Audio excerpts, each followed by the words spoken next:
Hello, welcome to the Critical Practices Talks.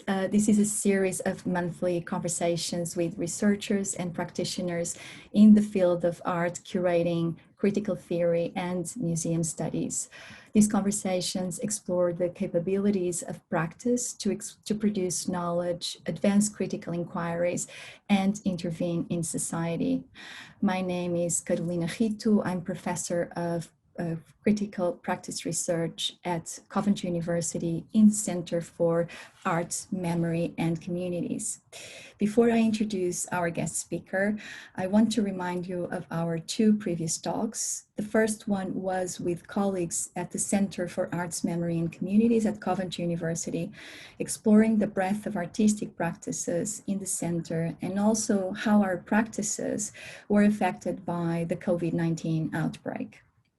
The latest talk was with Mel Jordan, professor for art and the public sphere at the Center for Post-Digital Cultures at Coventry University, where we talked about what we mean by practice research, still very contested term in the field, and also in this context, the challenges and opportunities in practice entering the protocols of academic knowledge production. Today, I have the honor to welcome Sepake Angiama to talk about disruptive practices and learning, and also her current role at INIVA as the Artistic Director.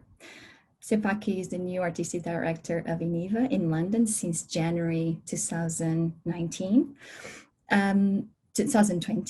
Yeah, just this year. 2020, this year. This is a crazy moment. We lose track of time. Angiama is a curator and educator interested in disruptive practices, the social framework, and how we shape and form our experiences in understanding the world. Previously to her current role at INIVA, Angiama was the curator of Chicago Architecture Biennial in 2019. Also prior to that, head of education for Documenta 14, director for education for Manifesta 10 in St. Petersburg, and curator of public programs at Turner Contemporary in Margate in UK. But also in UK, she developed creative educational programs for several institutions, including Tate Modern and Hayward Gallery. Sepake, welcome, and thank you so much for accepting our invitation. Thanks for the invitation, Karen. My first question is about your ongoing commitment to the development of practices that expand beyond and also disrupt the European colonial canon. And this is something that we see being developed by yourself across the spectrum from your role at Manifesta, Documenta, Chicago Architecture Biennial. So my question is about how you are thinking of, say, implementing, developing, fostering those practices now at INIVA, and also thinking that as the artistic director of the institution, you'll have the possibility to operate at various levels of the organization, from programming, audience development, workforce, and also the very mechanisms of institution making. What are your plans and priorities in relation to this, and how are these disruptive practices going to unfold and take place? Yeah, so thanks very much for the question. I think that sort of drawing on a sort of range of experiences in previous positions that I've held within biennials, museums, as well as, non-collecting museums, as well as institutions of education. I think for me, it's really important to see the institution itself as a learning institution or unlearning institution. And so what I mean by that is to recognize the processes of making exhibition, of commissions, of creating models for collecting practices, all as programs that allow not only an interaction with artists, designers, architects, thinkers, writers, but also an opportunity for the institution itself to sort of transform. And that transformation is really a kind of radical act of sharing resources, of sharing energy, time, and commitment. And to see INIVA amongst actually a number of institutions that are supporting the growth and development of artists. I mean, just to reflect also on just recent events, it's been interesting to sort of see how cultural institutions were kind of quick to respond with statements of solidarity around Black Lives Matter movements, and the response to these statements from groups, from artists, from art administrators, and to make their kind of demands audible. And that kind of disruption, I think, is the space which I'm very interested in thinking about how institutions learn from that. So, I mean, INIVA, we put out a kind of note of on voicing, and subsequently, thinking about action. And so I feel as if what I've learned from my experience of working in Manifesta and Documenta is a sort of process-based way of approaching curating and also instituting practice, is that that you cannot sort of set about on a project with knowing what the outcome is going to be. You might decide on what the form of that might be. So you might decide, we're interested in making an exhibition, or we're interested in having a reading group, but there's no point in working through these forms, knowing exactly what the outcome is going to be. And that in that process of making exhibition or making publication, there are elements of obviously research, there's elements of developing an understanding and a knowledge that allows you to ask more questions and to kind of develop further. So I think, especially in the case of Documenta, that idea of building the practice that we were trying to kind of work within was very much alongside the development of the content of the work that we were doing. So that often, is sometimes frustrating, because especially in terms of trying to get funding, because mostly for the work that I do, the funding isn't in place at the beginning. So, but you have to describe the activity, what the outcome is going to be, and what the benefit is going to be for the public before you've even worked out, for us anyway, before we've even really worked out what it is that we're interrogating. So, in order to keep that element of surprise, that element of aha, that element of learning, I think it's always really important to work out, okay, how can we set the framework?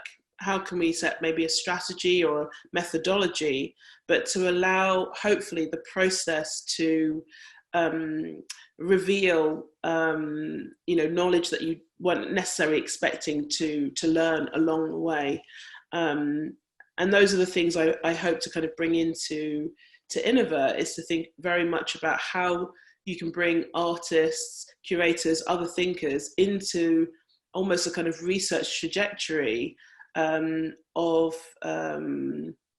topics, themes that we're interested in collectively studying, in order to kind of work with these different forms. Mm-hmm. Fantastic. It's I'm particularly interested in when you mentioned that impossibility of anticipating what the project is going to do, and the work that the project is going to do. So there's this tension, I guess, between the funding structure for cultural organizations, and I think the sector at large. And also that potential that you mentioned. So what are the I think the mechanisms that one needs to put in place in order to allow that surprise, that element of not knowing and unlearning to actually unfold. I think that's it's very much connected, I guess, what you mentioned to your interest in discursive practices in curating. And there's a particular passion, I think, also for education, and also given your background. So although we tend to think of curating as being a practice of exhibition making, we know that many colleagues, and yourself included, have been exploring curating and the curatorial outside of the boundaries of exhibition making, and really exploring new formats, as you said, but probably more than the formats that when we mention them, they are quite well known, say, for instance, workshops, talks, conferences, publications, but it's really not about the format, the novelty of the format, I guess. It's about something else, if I understand well what you're saying. So I really wanted to ask you how you understand this coupling between curating and discursive platforms. Why do you see that they are productive? And what would be your take, I guess, in terms of what the curatorial is, given that framework? So one of the things I also believe very much is, curating and, what you might refer to as like radical education practices as critical practices. And what I mean about them being kind of critical practices is that, and this is probably also something related very much to the kind of process-based way of working, which is that you allow for somehow the kind of critical frameworks to impact the nature of the work that you're doing as you're doing it. So you're almost in some ways embodying some of that criticality in the mode and the method of what you're actually trying to deliver. So the best way I can describe something like that, so for example, with Documenta, when we were working on Under the Mango Tree, which was a gathering of unlearning practices, a gathering of artist-led schools, libraries, initiatives that were interested in thinking through pedagogical models outside the context of, or sometimes actually within the context of, academies and universities and set structures. We constantly came against, let's say, our known forms of practicing. So what I mean by that, for example, is that we wanted to have a conference. And so initially we said, oh yes, we want a conference, we need a keynote speaker, then we need to have, the formal address, and maybe we should then have, roundtable discussions. We should have, all of these different formats, basically, that pre-described, in a way, the kind of conversation or the way of being together already. And we recognize that if we're going to have a conference, maybe we shouldn't call it a conference, maybe we need to call it something else. Mm-hmm. Then we also recognize that you almost need to unravel or undo some of the language that we're using around the work. And so we also, the frustration of being in quite rigid formats, talking about radical forms of education and pedagogy and unlearning, but at the same time still in a very formulaic way. We're sort of still following very rigid structures of learning. So the form of the practice and the content of the practice needed to match each other, and that was the kind of criticality that was needed to constantly interrogate the format of the thing that we were doing itself. And that interrogating the format allowed us then to open up a possibility for the kinds of conversations that we needed to have. Mm-hmm.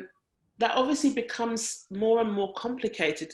So for example, as I mentioned now, it's also about a kind of critical engagement of the language and the forms of language, the use of language. And that's something that I recognize very much also in the work of INIVA, because Stuart Hall was always talking about being able to speak about something at a distance, but recognizing you still need to use the very language in which you're interrogating. You can't, create another form of language that that you can kind of embody enough to kind of critically move forward within a field. You have to kind of use the tools that are known to you to be able to make a critical distance. So, and I think in terms of, how that works within institutions, I think it becomes a lot more complicated because of the funding structures, because of the governance structures, because of all the embedded structures within that institution. And so for me, I'm sort of trying to concentrate on using those existing forms and interrogating those forms in order to create a new way of instituting. But it's speculative as a project at the moment. And we'll see how it works. Sorry, when you say those formats, do you mean the formats that you just mentioned in terms of like the conference, the talk, the workshop, or you mean actually the governance formats? No, I mean that. So, for example, the beginning of this in this question of when we think about curating, we think about exhibitions, but we know that curating is not just about making exhibitions. So there is something about the kind of translation of the idea of curating as a much more expanded field that we need to interrogate. Now, in the case of an institution, so we're an institution, INIVA is an institution of visual art. Mm-hmm. There is obviously the sense that we are working with, art and artists, but in order to shift, let's say, the way in which we consider or create a kind of critical framework for the work that we do, we have to expand the idea of what the exhibition can be. Maybe that's one way of thinking of it, So, so if I, for example, take the field of research as part of the curatorial field, because research is part of the exhibition making, can I also think about the exhibition itself as a form of research? And therefore, is there a possibility to also talk about the exhibition not being a kind of final format, but maybe one of the formats that we might use in order to interrogate an idea or a set of practices? And the reason why the governance is important, as part of that, is because, of course, all institutions are governed, so that their role and their responsibility is undertaken, and that there is an accountability and responsibility for the work that we're meant to do. And I have to translate these ideas to a governing body, to a funding body, because we need the funding to be able to realize it. So increasingly, what I'm realizing is that I have to be sometimes critical of the models of governance and critical of the models of funding, because those are the things that often are dictating what institutions are able to do. So by looking at one aspect, of the institution, it starts to unravel, because if you say, are you talking about the exhibition? Well, the exhibition sits within,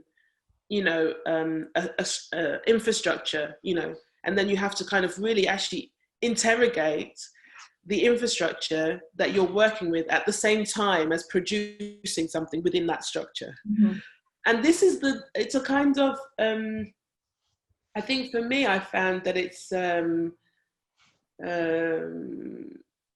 constant negotiation, actually, because as I've said, in terms of, you know, it being a kind of much more process-based approach to thinking about our work as an institution,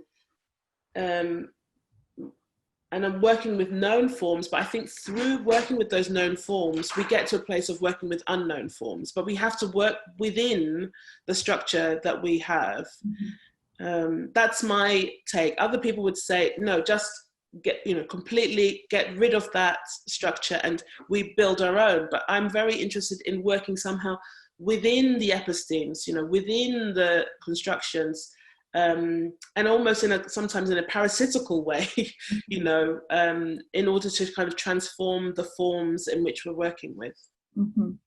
No, that sounds fascinating, because I think what you are proposing is a kind of a double bind, I guess, approach to criticality and critique, I think, or critical practices, as you mentioned, and that capacity to on the one hand, as you say, interrogate the mechanisms, so to understand and acknowledge and assess what is already there, where one isn't necessarily practicing, but at the same time also acknowledging that very same inquiry or the project that is being developed through that interrogation is also producing something new.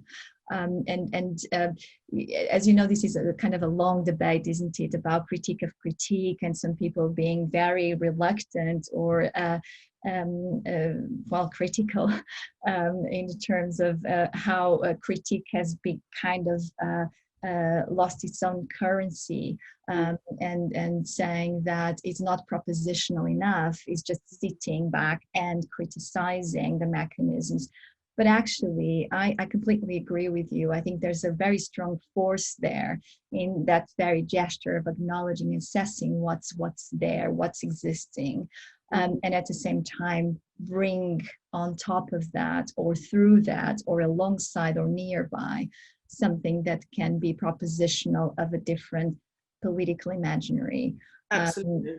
And so having that tension, probably it's incredibly important, and thinking how instituting practices can kind of foster or even advance that critical approach to those mechanisms, as you mentioned, that sometimes are very much set from the outside to cultural institutions. For instance, the funding structures are usually bodies that sit outside the very ethos of the institution, and those things are difficult to navigate. I wanted to ask you one final question about research, and you mentioned already in a very, very particular way, I think, also how giving the example of exhibition, you said that usually there's research taking place prior to the exhibition, but also the exhibition itself, the exhibiting, the exposure, the making public is also a moment of knowledge production. And probably this is a debate, I mean, and now especially in academia with artistic research and practice research is really kind of sort of a very, I think, contested field. But I would say that I would completely agree with you. And I wanted to know a bit more about how you see that different ways and practices of knowledge production happening in the cultural sector or in cultural institutions, such as INIVA or throughout curatorial projects, that knowledge that is precisely produced by the interrogation and the making public of materials juxtaposed or even ideas throughout these discursive events that you also mentioned. But also probably knowledge that, or research that can be claimed from the side of the institution, the cultural institution, as a way, and this is my take, and I would like to know your opinion on this, as a way also to kind of counter the neoliberalization of the sector. And I'm going to explain a bit better what I mean by that, and hopefully it will be clear, but I'm kind of on one hand, I'm drawing on Padurai's claim for the right to research. And then research is something that should be accessible to all. It shouldn't sit within the confinements of the academic institution. Research, according to him, is the need to know more, something that I don't know yet. And everyone should be eligible and entitled and capable of doing that. So on one hand, this inspiration or this understanding of research is something that is way beyond the walls of the academic institution, but also to think of what can come with that claim, what can come with that gesture, especially in the context of cultural institutions where there is a huge pressure to deliver.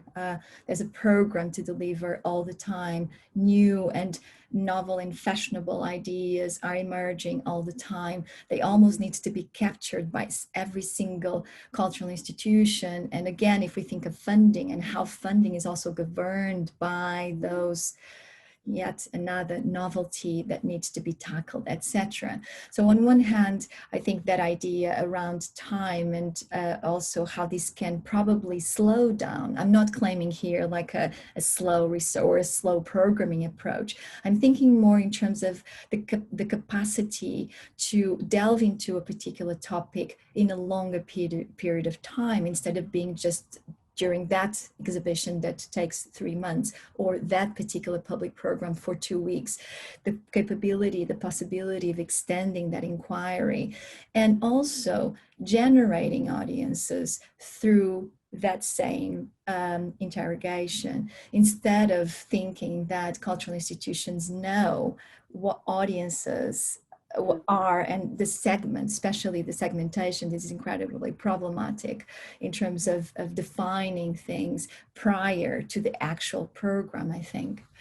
So I think I would like to hear, how do you see research? Is there any particular power or potential there when related to the cultural sector and cultural institutions programming? I mean, I think this kind of relates back to also the idea of curating being dialogical, and thinking through discursive practices, recognizing that knowledge production is something that comes up through doing the work, right? Through making the exhibition. And I actually, to be honest, for a long period of time, I wanted to know how I could extend the period, prior to the exhibition opening. I really enjoyed that process of the curating more than opening up this exhibition to the public. I was more interested in the conversations that were happening with the artist in the formation of the idea, and then thinking about how that could be made public, rather than the work, in which the kind of almost, I think of them as discursive objects, really. For me, the making, the knowledge production is happening in the ideas around, but not necessarily the object itself. But I think this also, I wanted to touch on, because in one of your questions you also sort of touch on this idea around education and not entertainment, or the entertainment of ideas, and the kind of maybe playfulness around thinking. And for me, I think research is about that question of, how to look again, how to reframe, what are the new perspectives that are given, or that need to be kind of opened up. And that possibility of not only understanding research as something that's privy to being within the academic institutions, that research is also play.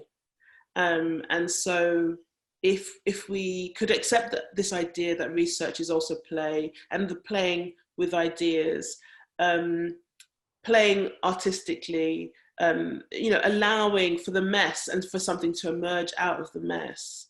And as you've already neatly said, the impossibility of anticipating an outcome, right?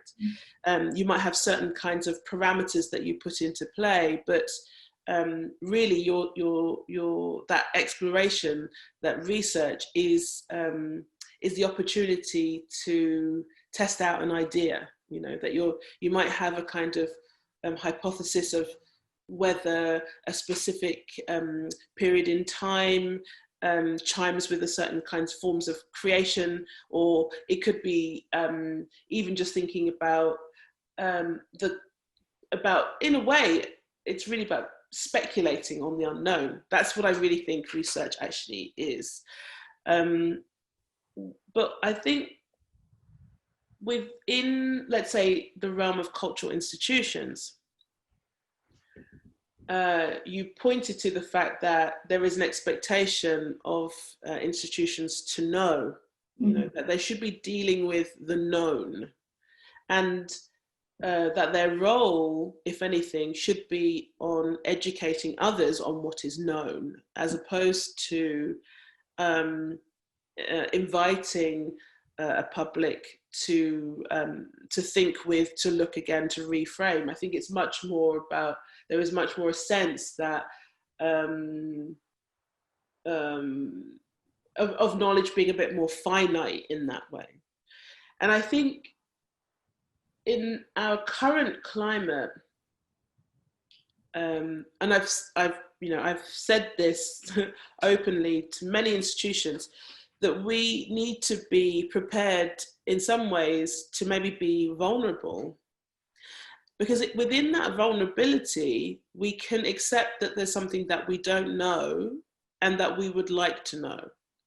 And that there is a possibility in that sort of distance that we're creating between what we know and what is not known, for research, for play, for experimentation, for thinking.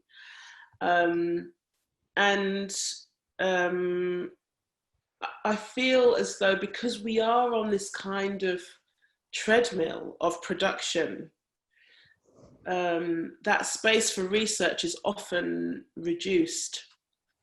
And at the moment, I think INIVA has been very much focused on providing that time and space for artists, for researchers. I think the fact that it hosts Stuart Hall Library, it's also about encouraging the rigor in research to allow for the creativity in production.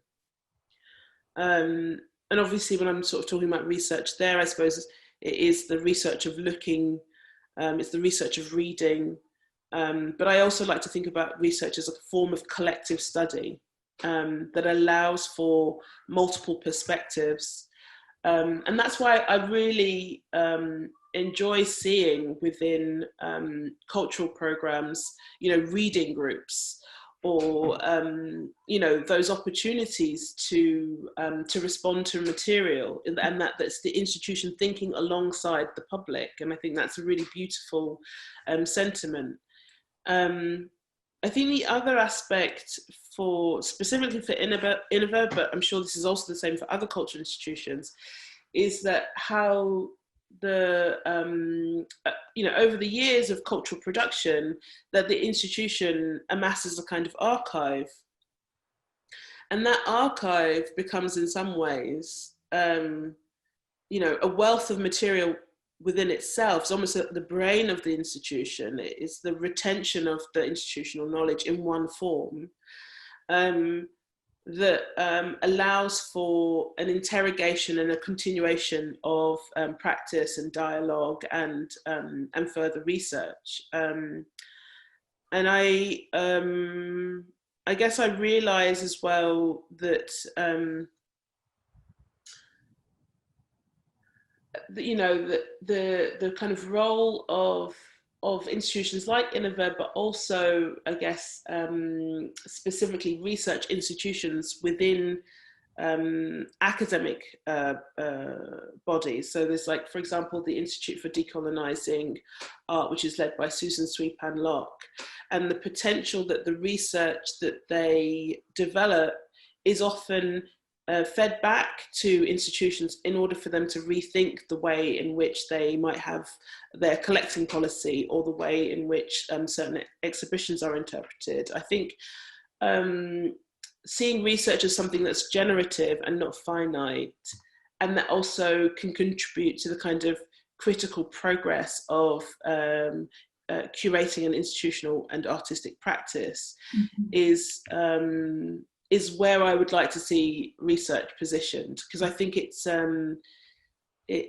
often a starting point for us at INIVA, but I also would like to think about how the kind of, let's say, end result of a research project might also breed its own questions that starts another body of research, so that it has this kind of continual flow of ideas and possibility, you know, that it's endless, really. Yeah.